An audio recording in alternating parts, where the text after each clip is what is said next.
क्या होता अगर रेनगोकू का हत्यारा अकाजा इन्फिनिटी कैसल में सरवाइव कर जाता? और अगर मैं आपको बताऊं कि अकाजा की मौत कम्प्लीटली अननेसेसरी थी तो आप क्या रिएक्ट करोगे? अगर अकाजा सरवाइव कर जाता तो आगे स्टोरी कैसे कंटिन्यू होती? क्या वो तांजीरो और ग्यू को वही मार देता या फिर वो उनसे हाथ मिलाकर मुजान के ही खिलाफ खड़ा हो जाता?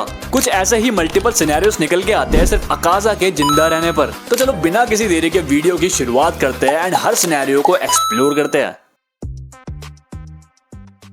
देखो, गियो और तांजीरो ने मिलकर अकाजा का सर काट तो दिया था, लेकिन अकाजा इतना पावरफुल था कि सर कटने के बाद भी वो नहीं मरा। इवन वो अपना सर अपनी बॉडी से दोबारा कनेक्ट करने की कोशिश तो कर रहा था, लेकिन गियो ने पीछे से तलवार फेंक कर ऐसा होने नहीं दिया। ये देखने के बाद तो सारे एनीमे वॉचर्स को ऐसा लगा होगा कि अकाजा मर चुका है, लेकिन उसकी बॉडी दोबारा रीजनरेट होने लगी थी। एंड फिर क्या, तांजीरो बेहोश हो गया था एंड गियो भी बहुत मुश्किल से अकाजा को रोक पा रहा था। लेकिन तभी अकाजा का फ्लैशबैक आ जाता है एंड उसकी बैक स्टोरी खत्म होने के बाद वो रीजनरेट करना बंद कर देता है एंड अपने आप को ही खत्म करने लगता है। एंड शायद अकाजा तब नहीं मरता तो इन्फिनिटी कैसल एक ही पार्ट में खत्म हो जाती, क्योंकि तांजीरो की मौत वहीं हो जाती। देखो, अकाजा के सरवाइव करने के बस ये कुछ तरीके हैं। पहला सिनेरियो तो ये हो गया कि अकाजा का कोई पास था ही नहीं एंड अगर अकाजा चाहता कि वो फाइट कंटिन्यू रखे तो उसका कोई मतलब नहीं बनता, एज ऑलरेडी तांजीरो बेहोश हो चुका था। But there was Giyu was conscious, तो अकाजा तांजीरो की जगह ग्यू से फाइट करता। देखो, ये सिनेरियो ना बहुत ज्यादा इंटरेस्टिंग होने वाला है, तो इसको ध्यान से सुनना।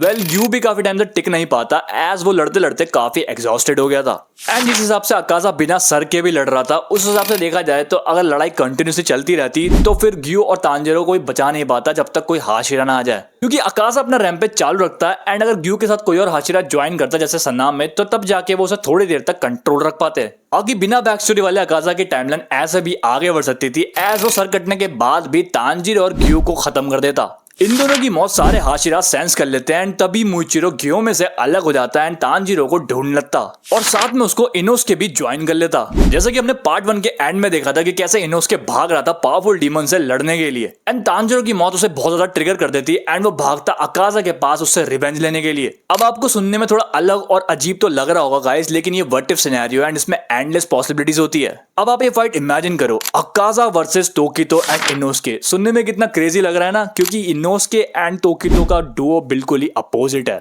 एक तरफ है तोकितो जो कि बिल्कुल ही शांत रहता है एंड दूसरी तरफ है हमारा इनोसुके, जिसके बारे में तुम्हें पता ही है।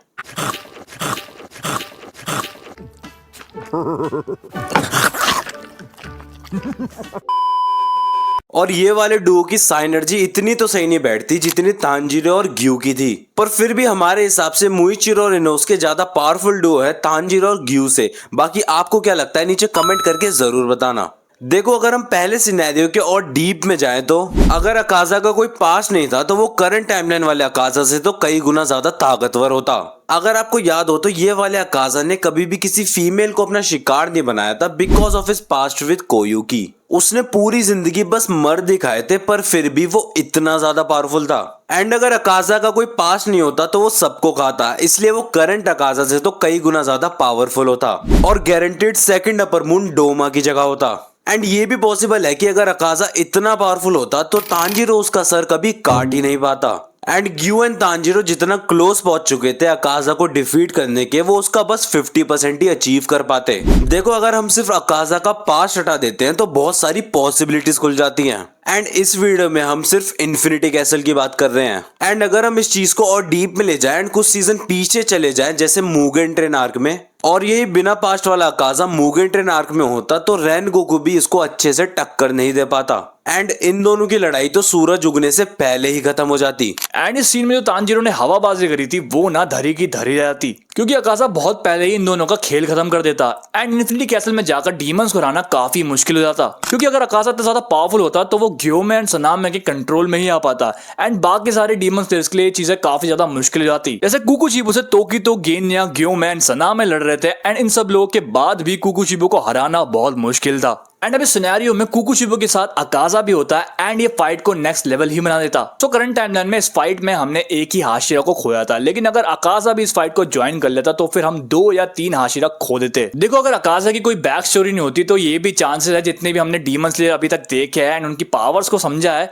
शायद मे बी उनकी पावर्स और भी ज्यादा पावरफुल होती एंड मे बी शायद तांजीरो की भी। अभी वाला तांजीरो करंट तांजीरो से ज्यादा पावरफुल होता, वो ज्यादा प्रिसाइज होता और ज्यादा एक्यूरेट होता। अब आप खुद ही इमेजिन करो एक छोटी चीज को चेंज करने से क्या कुछ ही बदल जाता। और अगर अकाजा इतना रूथलेस होता तो मुजान उसे और भी स्पेशल ट्रीटमेंट देता, क्योंकि मुजान को तो ऐसे ही डीमन चाहिए जो बिना सोचे समझे किल करे कुकुशिबू की तरह। अब एक मिनट के लिए अज्यूम करो कि ये बिना पास वाला अकाजा ग्यू और तांजीरो को इन्फिनिटी कैसल आर्क में मार देता तो क्या सिनेरियो होता। मुजान का प्लान तो सक्सेसफुल होने लगता, क्योंकि देखो तांजीरो ही था जिसने एंड तक मुजान को रोक के रखा था। अगर तांजीरो ही मर जाता तो सन ब्रीदिंग का लास्ट यूजर ही खत्म हो जाता और मुजान तो कभी डिफीट नहीं हो पाता।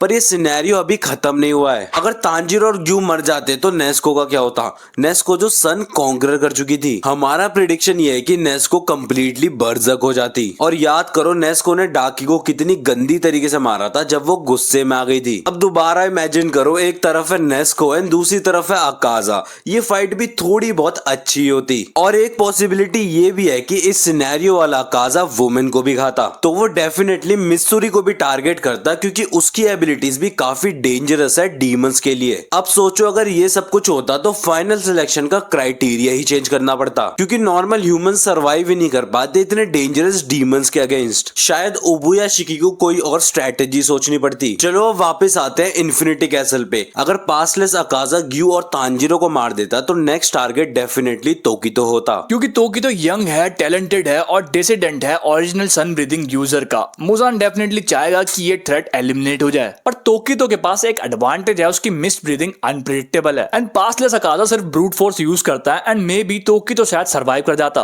और गाइस एक और इंटरेस्टिंग चीज ये है कि अगर अकाजा का कोई पास नहीं होता तो क्या वो डोमा से दोस्ती कर लेता या उन दोनों की राइवलरी और भी ज्यादा डेंजरस हो जाती। चलो अपना सिनेरियो नंबर 2 की तरफ आते हैं। अब दूसरा सिनेरियो ये है कि अकाजा का पास तो था बट फिर भी वो सर्वाइव कर जाता है। मतलब कि वो बैक स्टोरी के बाद भी खुद को खत्म नहीं करता बल्कि रियलाइज करता कि मुजान ने उसके साथ क्या किया है। अब ना आप इमेजिन करो कि अकाजा सडनली मुजान के अगेंस्ट हो जाता। देखो अगर ऐसा होता तो सबसे पहले मुजान को पता चल जाता, क्योंकि मुजान अपने सारे डीमंस को कंट्रोल कर सकता है। और जैसे ही मुजान को पता चलता कि अकाजा ने बिट्रेल करा है और वो इंस्टेंटली अकाजा को मारने की कोशिश करता जैसे उसने तमायो के साथ किया था। पर यहाँ ट्विस्ट ये है कि अकाजा अपर मून 3 है, वो कोई नॉर्मल डीमन नहीं है जिसको मुजान बड़े आराम से मार दे, क्योंकि जिस डीमन से वो अभी तक लड़ रहे थे वो सडनली उनके साथ आ गया है। पर यहाँ पर थोड़े बहुत ट्रस्ट इश्यूज तो होंगे ही, बट तांजीरो बीइंग तांजीरो उसे अकाजा को एक्सेप्ट करने में थोड़ी दिक्कत तो आती ही, क्योंकि अकाजा ने रेन गोकू को तांजीरो के सामने ही खत्म कर दिया था। पर फिर भी तांजीरो ये सेंस कर लेता है कि अकाजा एकदम से चेंज हो गया है,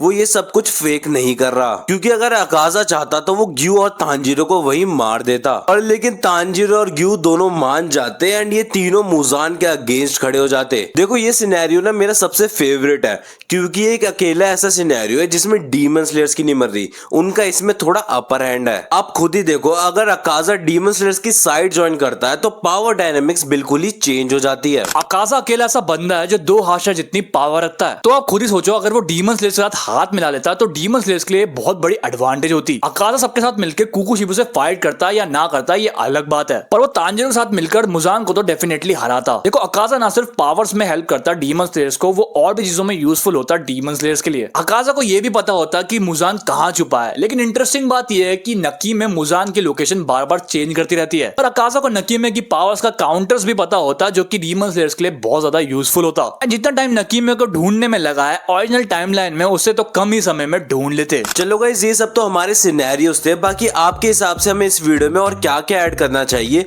आप अपने सिनेरियोस नीचे कमेंट करके जरूर बताना। बाकी वीडियो अच्छी लगी तो लाइक करना मत भूलना एंड ऐसी और वीडियोस के लिए चैनल को सब्सक्राइब करना मत भूलना। Thanks for watching, sayonara.